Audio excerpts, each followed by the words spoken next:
हम मीनू झा गोर लगै छी समस्त मिथिलावासी के एकटा साँझ दै कालक गीत लऽ कऽ उपस्थित छी। कोशिश करै छी अपने लोकनि के नीक लागय। धन्यवाद। जय मिथिला, जय मैथिली। साँझ दिया साँझ दिया घर के लक्ष्मीनिया, हे साँझ बीतल जाइए।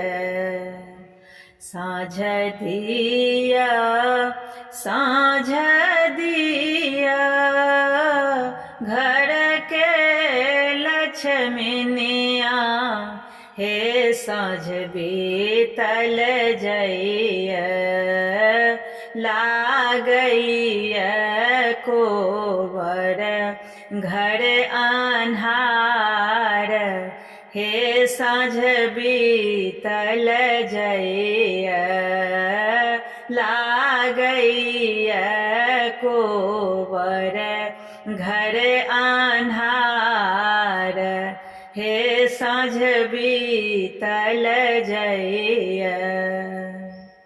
कथी केरा दियरा है सुहबे, कथी सूत बाती, हे साँझ बीतल जाइए।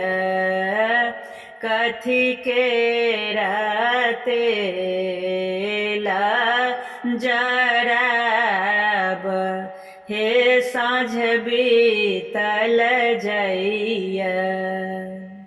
सोना केरा दियरा है सुहबे, पट सूत बाती, हे साँझ बीतल जाइए।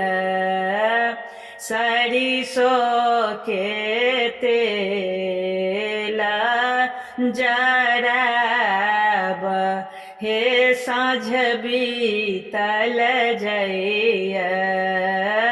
सरिसो के तेला जरब, हे साँझ बीतल जाइए।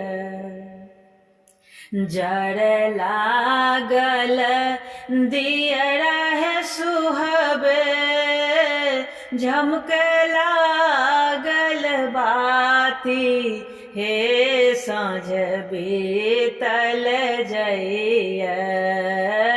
खेल लगले संझा माये राती, हे साँझ बीतल जाइए।